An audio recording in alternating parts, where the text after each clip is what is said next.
दिल्ली का ये मामला सिर्फ एक लड़की का दर्द नहीं है बल्कि एक पैटर्न की तरफ इशारा करता है। शाहीना अंसारी एक मासूम मुस्लिम लड़की जिसे प्यार का झांसा देकर घर से दूर ले जाया गया, आर्य समाज में धर्म परिवर्तन करवाया गया, शादी कराई गई और उसके बाद उसकी ज़िंदगी को आज़ाद नहीं बल्कि एक कैद बना दिया गया। शुरुआत में लड़की के माँ बाप ने ही शादी करवाई, लेकिन बाद में वही लोग ताने देते रहे कि अरेंज मैरिज होती तो कम से कम दहेज तो मिलता। कई महीनों तक सास ससुर के हाथ से मार, बेइज्जती, मेंटल टॉर्चर। शाहीना जिस घर को अपना नया घर समझ रही थी वही उसके लिए दर्द का मरकज़ बन गया। हालात इतने ख़राब हो गए कि उसके अपने पति ने उसे बहला फुसलाकर कुछ दिन अलग जगह रखा, फिर नोटरी से अटेस्टेड पेपर्स पर ज़बरदस्ती सिग्नेचर करके तलाक दिला दिया। जबकि हिंदू मैरिज एक्ट के हिसाब से नोटरी के कागज़ों की कोई भी वैल्यू नहीं है।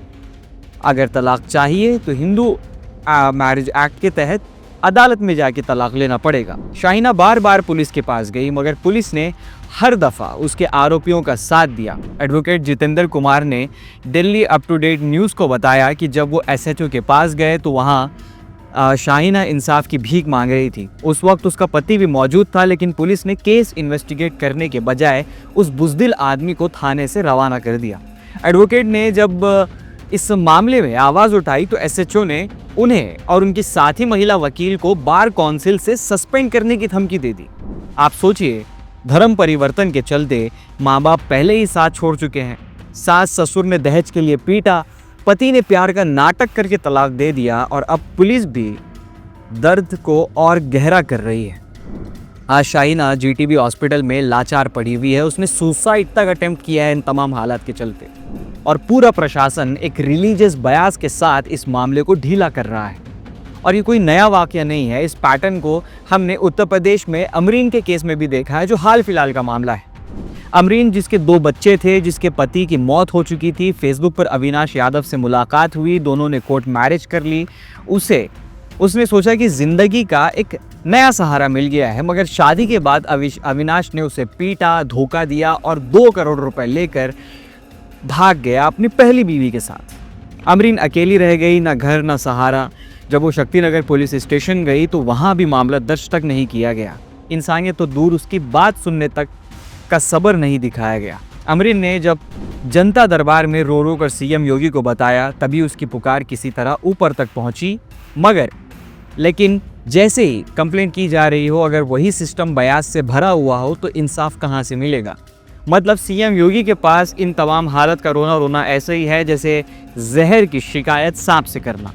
ये केसेस सिर्फ धर्म का मसला नहीं बल्कि महिलाओं की सुरक्षा, उनके आत्मसम्मान, उनके मुस्तकबिल का मसला है।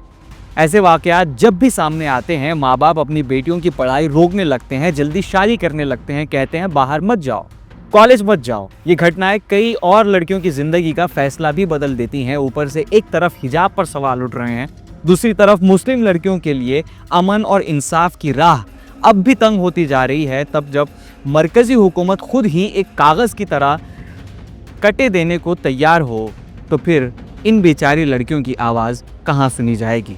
यही पैटर्न बार बार दिख रहा है। पहले प्यार का झांसा, फिर धर्म परिवर्तन, फिर एक्सप्लॉयटेशन, फिर वायलेंस, फिर तलाक, फिर पुलिस की लापरवाही और फिर एक मुस्लिम लड़की की ज़िंदगी तबाह। और जब ये वाक़यात मंजर-ए-आम पर आते हैं तो मीडिया में कोई भगवा ट्रैप नहीं बोलता, ना कोई कलेक्टिव पनिशमेंट की बात होती है, ना ही सिस्टम को जिम्मेदार ठहराया जाता है। दोष हमेशा लड़की की किस्मत, उसके फैसले या उसके धर्म पर डाल दिया जाता है। आज ज़रूरत ये है कि हम सब समाज से सवाल करें कि सिलसिला कब रुकेगा। मुसलमान लड़कियों को कब तक प्यार के नाम पर, धर्म के नाम पर, कानून के नाम पर और प्रशासन के नाम पर इस तरह तोड़ते रहोगे। और जब पुलिस ही शरीक हो जाए तब एक मजलूम लड़की इंसाफ के लिए कहाँ जाएगी।